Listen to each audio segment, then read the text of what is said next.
Di Kabupaten Blitar, Jawa Timur, seorang pemuda menderita gangguan jiwa kini mulai dibebaskan dari tempat pemasungan keluarganya oleh petugas gabungan kepolisian dan dinas kesehatan setempat.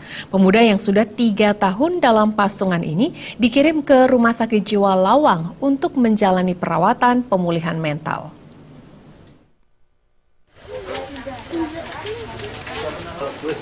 Beginilah kondisi Wiwit Sugianto, pria berusia 31 tahun warga dusun Ringin Putih, Desa Sumberboto, Kecamatan Wonotirto, Kabupaten Blitar saat dipasung oleh keluarganya di rumah yang gelap. Wiwit menderita gangguan jiwa yang kerap mengamuk dan membahayakan keselamatan orang lain. Namun pemuda lajang tersebut kini mulai dilepaskan dari pasungan setelah petugas kepolisian beserta dinas kesehatan setempat membebaskannya.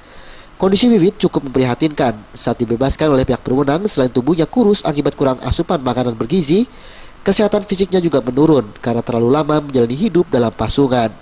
Sujiharto, petugas Dinas Kesehatan Kabupaten Blitar, mengatakan Wiwit akan dibawa ke Rumah Sakit Jiwa Lawang, Malang untuk menjalani perawatan pemulihan gangguan jiwa dan semua biaya ditanggung oleh pemerintah. Penderita Wiwit dengan ODGJ, gangguan dengan kejiwaan, itu mau kita bawa ke Rumah Sakit Jiwa Lawang. Kemarin kita sudah koordinasi dengan Muspika setempat, Pak Lurah, Muspika dan Kecamatan sudah kita dealkan. Untuk hari ini kita bisa bawa ke Rumah Sakit Jiwa Lawang.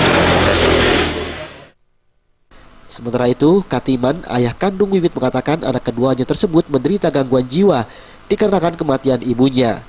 Katiman mengatakan dikarenakan sering mengamuk sambil membawa senjata tajam, Wiwit terpaksa dipasung karena dapat membahayakan keselamatan orang lain.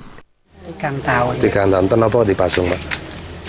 Ngamuk mau lho, Pak. Ngamuk, stres kan? Stres. Kok stresnya kenapa soalnya? Tinggal mati ibu. Tinggal mati ibu. Oh, ditinggal situ ibu terus stres ya Mbak ingin nggih. Lah stresnya terus pundi, Pak? Biasane. Ngamuk ngoten niku. Ngamuk ning ngrusakno apa, Pak? Nika to jendela napa nika. Pokoke sampe nang pintu calon-calon ngancam. Dari Blitar, Jawa Timur, Khairul Abadi